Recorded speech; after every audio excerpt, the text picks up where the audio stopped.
Hello and welcome to CWBC News. I am your host, Christopher T. Whoa, put your shirt back on, Chubb. And I want you to know that as far as the primaries are concerned, I did that. Now, I did something that some of you are going to love, some of you aren't going to like, and none of you are going to like my reasons.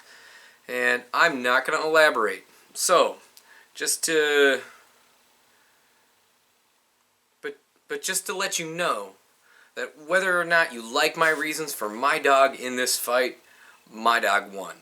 And I'm very happy for the fact that the person that I was rooting for came through in the clinch.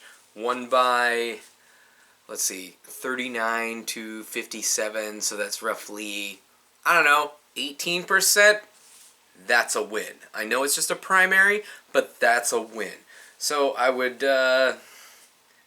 like to congratulate a member of the squad, one of the young ladies of the U.S. House of Representatives, Ilhan Omar, on her primary win against her challengers. And you know what? She had a bunch. I only knew about one going into it, and then I looked at the ballot and I was like, ooh, girl, a lot of people want your job, but I need you to keep your job. Other than that, she's a controversial figure, a little bit. She's a little bit controversial, and the fun thing about controversial people is if you silence them, then you don't know what they're doing. Which is why nobody's going to like my reasons for doing this. And, if I feel like if somebody has these ideas that can be incendiary, we need to keep them in the public eye. Because you never know what kind of positive change these incendiary ideas might inspire. And it could be incendiary ideas that they're pushing for, or it could end up being incendiary ideas that they would never push for, but just kind of happen as a result of the pendulum swinging back the other way. And I'm excited. It's a fantastic time to be alive in America, because that pendulum, I don't know what it's gonna do, but whichever way it goes, when it finishes its momentum, it's going the other way hard and fast. Because, The Purge is no longer a movie. It's multiple cities all across the U.S. So, anyway, that happened. Ilhan Omar won her primary. I'm very happy for her. I got a sticker. Whether you like my reasons for it or not, I got a sticker, and I supported her.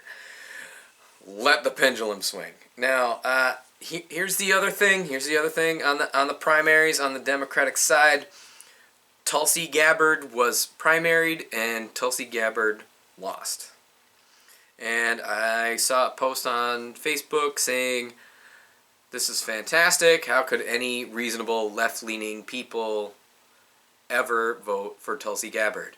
And as a person who's in the middle of all this, would like to say, well, if she would have been chosen as a vice presidential candidate instead of somebody else, I would have been comfortable with things going towards the candidate who's beginning to exhibit signs of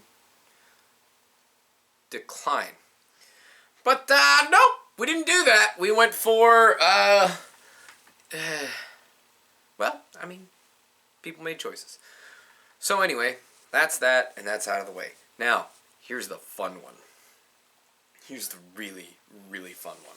A primary race out of Georgia. Now, why would Georgia ever be fun? I'm going to tell you why.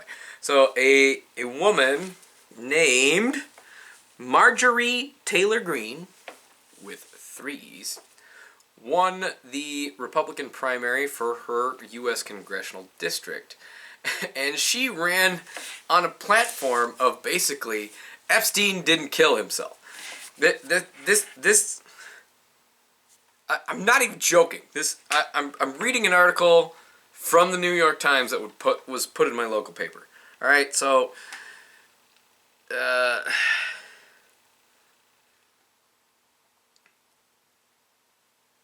Green is all but assured of getting the chance to put into action her talk of rooting out and... Now, this isn't quoting her. I'm just reading it out of the article. So let me start over. Green is all but assured of getting the chance to put into action her talk of rooting out an imagined deep state cabal of pedophile Satanists who are trying to take down President Donald Trump. Now, if that isn't running on a platform of Epstein didn't kill himself, I don't know what is. So some Republican somewhere in the state of Georgia ran on a platform of Epstein didn't kill himself, and she won.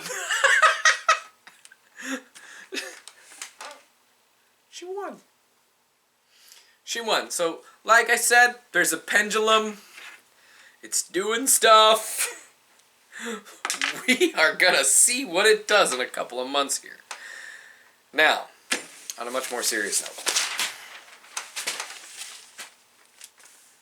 News from the former British colony of Hong Kong. And let me reiterate, in living memory, these people were British citizens. In 1997, when some of us were alive, these people were British citizens. Free elections and all the fun stuff that goes with it.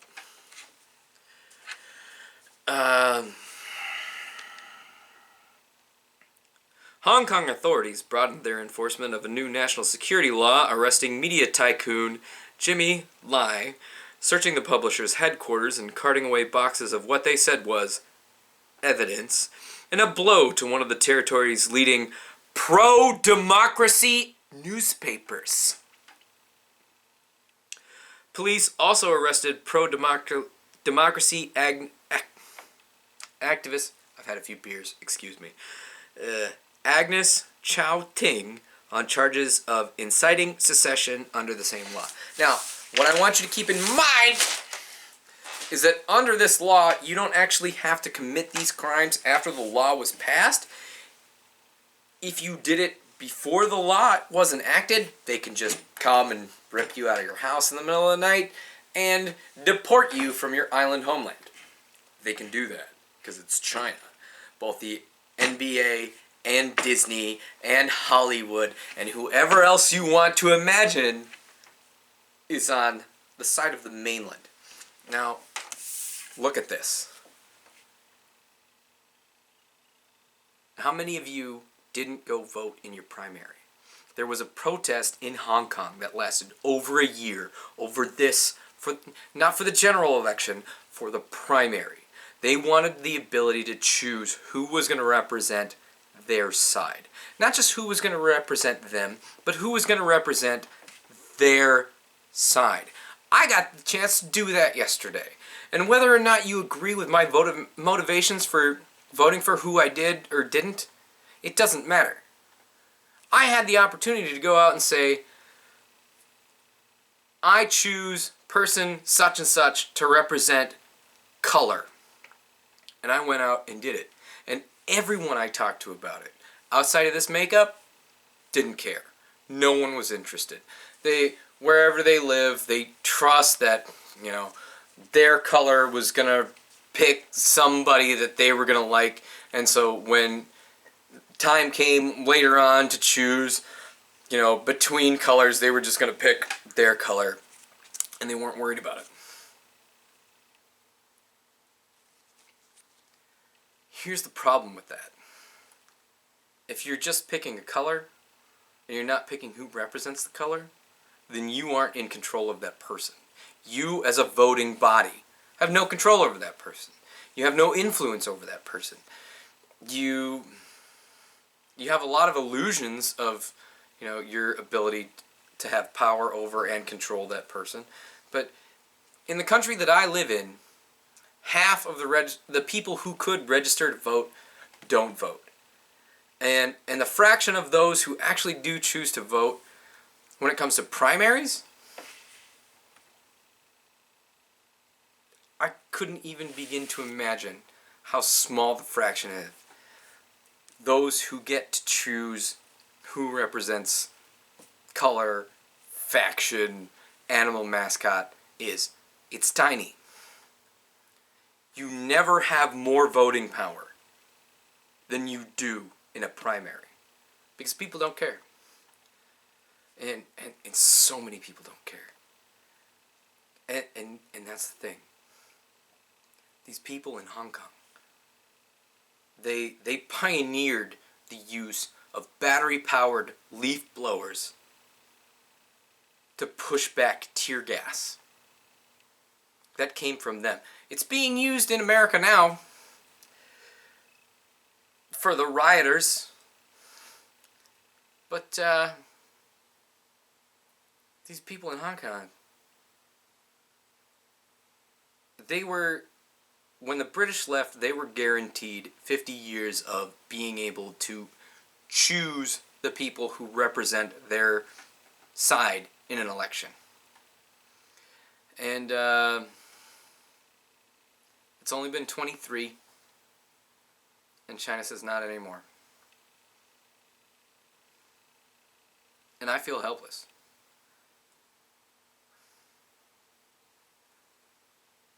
But you don't have to feel helpless. Because your primary might be coming. And you can get something like this. People are being deported from their island homes over this sticker. You can be complacent, or you can use your voice, or you can stay home and get drunk. I like to stay home and get drunk. If I didn't like to stay home and get drunk, I never would have come up with this. I'm out. CWBC News, Twitter, Instagram, Facebook, video streaming. Yeah, I'll have a website one of these days.